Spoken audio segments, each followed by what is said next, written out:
Albert Einstein, whose theories changed science forever. There was a time in his life when he spent 9 years struggling to find a job. In fact, among his classmates, if anyone wasn't able to get a job, it was only Einstein. But who would have thought that the boy considered the slowest learner in school would one day be offered the position of President of Israel? Einstein gave a response to the Israeli ambassador about this offer, and there were reasons behind why such an intelligent person declined. He wasn't ready to take the job. Nazarene Albert Einstein was born in 1879 in the German city of Ulm. As a kid, people looked at him strangely because he wasn't like other children. He was a really slow learner. He started speaking late, and in school, teachers thought he was an average or weak student. But the reason behind that was that Einstein saw everything through the lens of curiosity. If he didn't understand something at school, instead of just memorizing it, he tried to grasp the concepts. They used to spend a lot of time trying to understand things, which is why they always lagged behind in their courses. Einstein was very creative from childhood, and that was both his weakness and later his strength. Einstein's early education took place in Munich, where he didn't like the strict, discipline-based German schooling system at all. At one point, fed up, Einstein dropped out of school and moved with his family to Switzerland so he could find his place in their more liberal education system. He got admitted there to the Zurich Polytechnic College for Physics and Mathematics. He wanted to get in. In the entrance exam, he quickly solved the maths and physics papers. But in the other subjects like geology, literature, and politics, he failed badly. After the entrance exam, the college professor called Einstein to his office. He was really surprised to see Einstein's answers in maths and physics. He wanted to know who had taught Einstein all that. Einstein replied that he had taught himself. But in the other subjects, where mostly memorization worked, Einstein failed badly. They told him that if he wanted admission to this college, just knowing math and physics wouldn't be enough. He'd have to spend another year back in school preparing for other subjects too.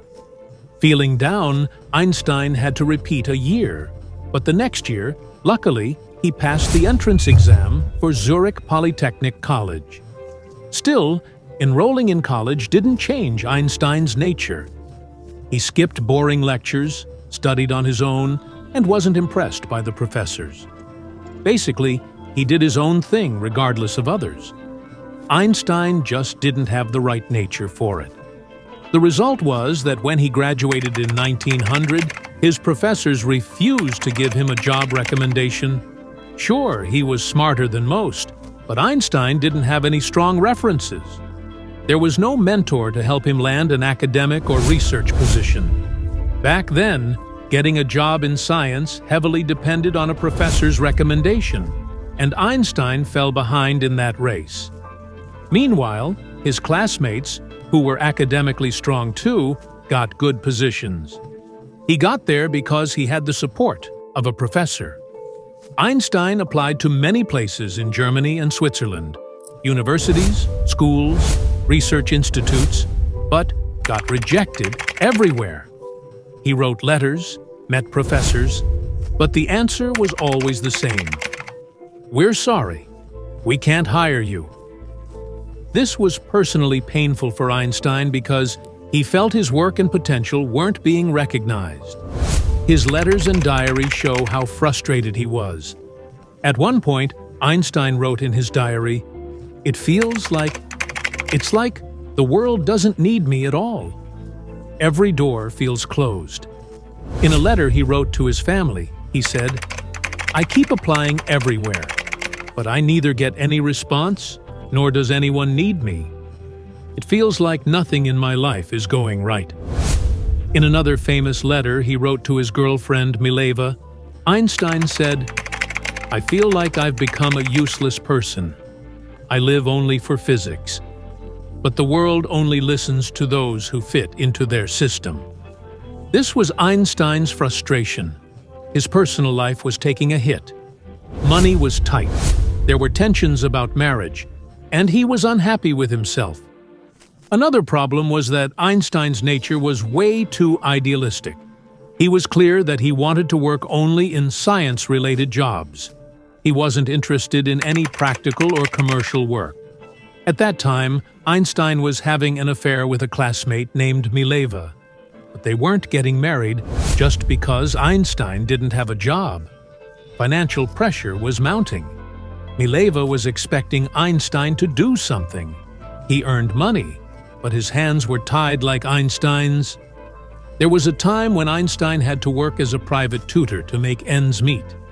He used to teach math and physics to school students. Eventually, a friend advised Einstein to apply for a job as an examiner at the patent office. It was a low-level government job, but at least it was a start. Einstein applied, and surprisingly, even without much experience, he got the job in 1902.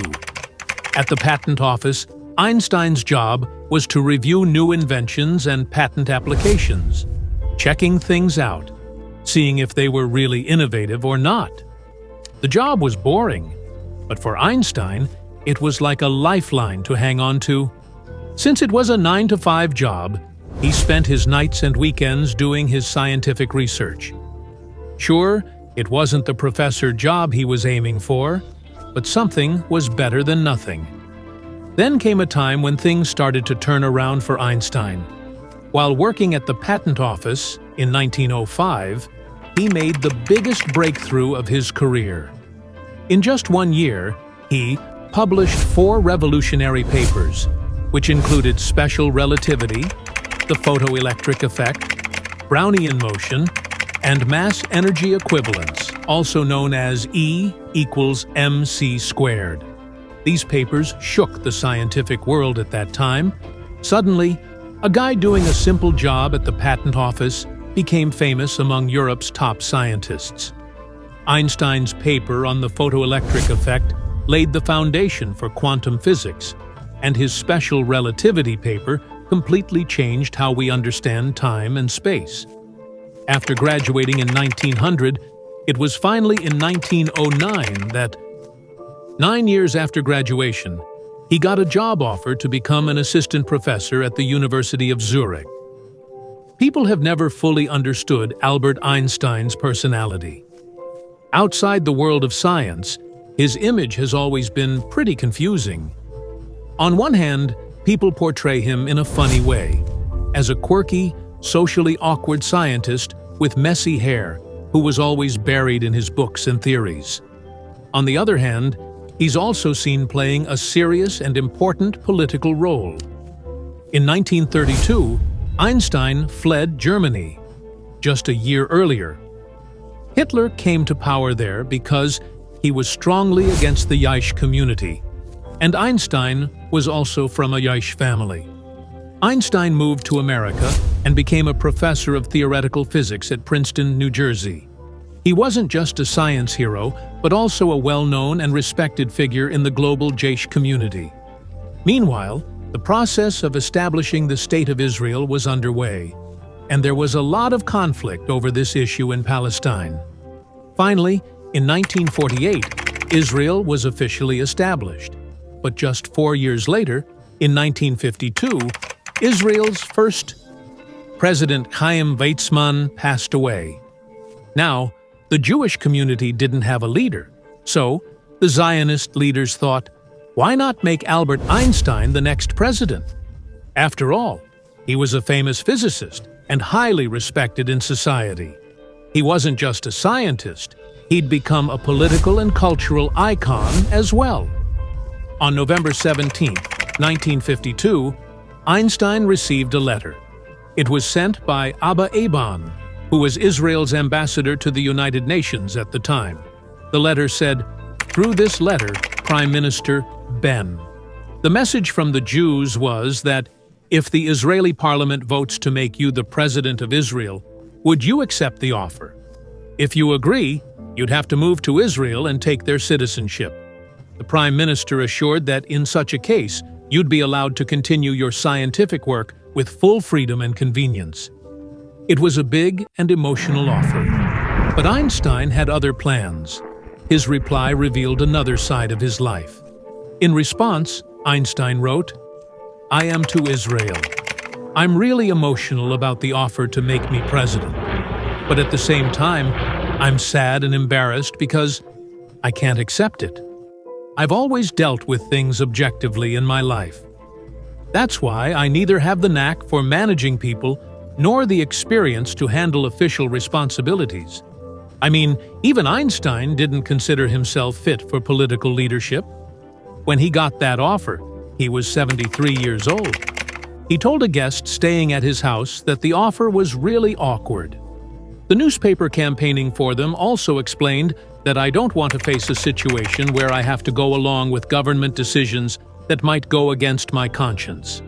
Basically, Einstein wasn't refusing just because he wasn't politically suitable. It was also because he never wanted to go against his conscience in his life, no matter how big the position or honor. People who were emotionally excited about the idea of making Einstein president were missing an important point. Einstein was definitely sympathetic to Israel, but he was never a passionate Zionist. When Einstein turned down the offer to become president, former Prime Minister Ben-Gurion told his assistant that if Einstein had accepted, it would have caused big problems for them. Because, in 1946, 2 years before Israel was established, Einstein told the international community that the idea of a state just wasn't in his heart. In other words, Einstein didn't really want to see Israel as a separate state. Finally, on December 16, 1952, Yitzhak Ben-Zvi became Israel's second president. Hope you all like and share this video. Thanks so much for all your loving comments.